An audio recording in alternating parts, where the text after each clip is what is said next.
Maine voters passed a referendum to expand Medicaid in Tuesday's election. Sarah Rice for The New York Times, Washington. The election results in Maine and Virginia have energized supporters of expanding Medicaid under the Affordable Care Act in several holdout states. After months of battling Republican efforts to repeal the law, they now see political consensus shifting in their direction. Groups in Idaho and Utah are already working through the process of getting Medicaid expansion initiatives on next year's ballots, hoping to follow Maine's path after failing through the legislative route. And the outlook for legislative approval has brightened in Virginia after Democrats picked up at least 15 seats in the Republican-controlled House of Delegates and could potentially control the chamber once all the votes are counted. Advocacy groups are also hoping the decisive victory in Maine, and exit polls suggesting healthcare was the top issue in Virginia, will add momentum to efforts in Kansas and North Carolina. The results from Maine and Virginia send a very clear signal that the public is interested in moving past the type of obstruction we've seen from policymakers in some states, said Catherine Howitt, Associate Director of Policy at Community Catalyst, a consumer advocacy group. The expansion debate in many states has been a political stew, with opposition a mix of fiscal concerns, philosophical resistance and stiff political opposition to Obamacare, which made Medicaid expansion possible. But many advocates hope growing public support for expansion and the fading of the Obama era will mean a softening of opposition among some governors and legislators who have long resisted the idea.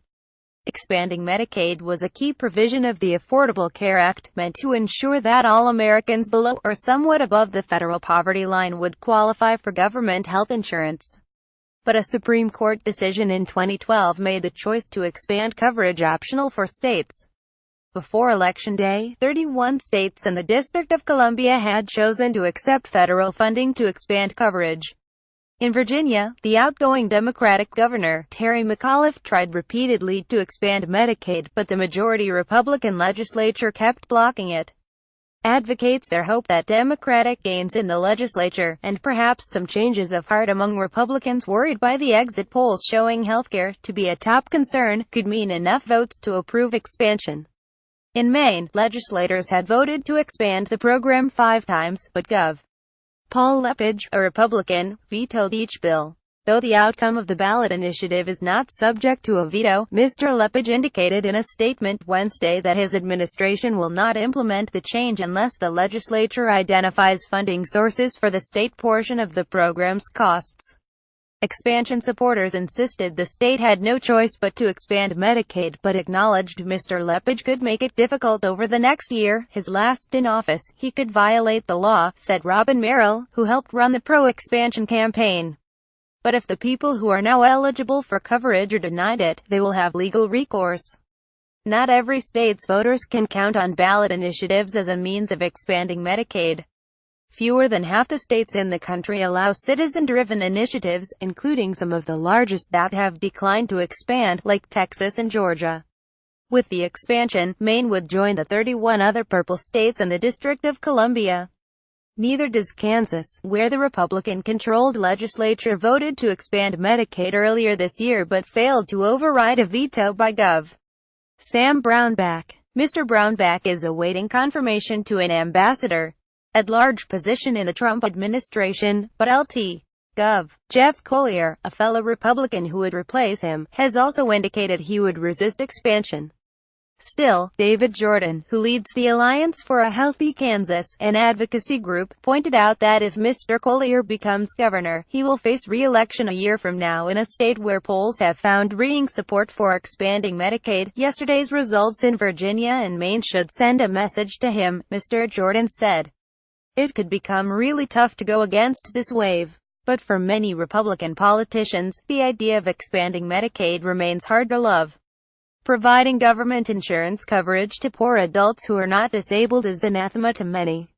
They view such help as discouraging work, though data suggests most new Medicaid recipients have jobs and states that expanded did not see reductions in employment among low-income people.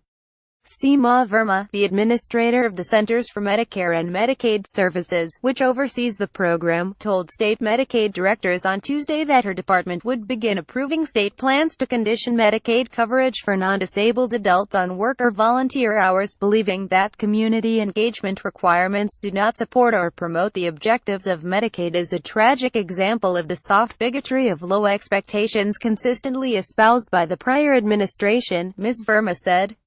Those days are over. Several states have asked Ms. Verma's office for permission to impose work requirements on Medicaid beneficiaries. Matt Salo, the executive director of the National Association of Medicaid Directors, said that he thought work requirements might make expansion more acceptable to some state legislatures, like Florida's, that have been reluctant in the past. "You can rebrand that," he said. "You can do that very effectively. The federal government paid the entire cost of expanding Medicaid for the first 3 years of Obamacare, but that changed this year. States now must pay 5% of the new beneficiaries' medical bills, a proportion that will increase to 10% by 2020. So any state that expands now will need to find some funding to pay for its share." States that expanded Medicaid expect to spend $8.5 billion from their own funds on expansion in the 2018 fiscal year, according to the National Association of State Budget Officers. "Every political decision is about value, and the value is what's the return for the money," said Tony Keck, a former director of South Carolina's Department of Health and Human Services, a state that has not expanded. Mr. Keck, now a hospital executive, said that legislators there thought it was more important to invest in existing populations of Medicaid beneficiaries than to expand the program to cover childless adults. In Utah, a newly formed political committee called Utah Decides Healthcare just concluded 7 required public hearings around the state and hopes to soon start gathering the 113,143 signatures needed to get an expansion question on next year's ballot. The Republican-controlled legislature could interfere if the initiative were to pass, but Riley Curtis, the campaign manager for the Utah effort, said she doubted it would because Gov. Gary Herbert and the state Senate had tried to expand Medicaid in the past. Jonathan Schleifer, the executive director of the Fairness Project, a left-leaning group founded in California that donated nearly $700,000 to the pro-expansion campaign in Maine, said the group was eager to help the efforts in Utah and Idaho and scout out other states where ballot initiatives might work. Grassroots groups in other states were waiting to see what happened last night and now they know what's possible, said Mr. Schleifer, his voice hoarse from whooping at a victory party in Maine on Tuesday night. In the next couple weeks we'll be able to start talking about what other states have the ability to run these initiatives, and the grassroots enthusiasm to do that.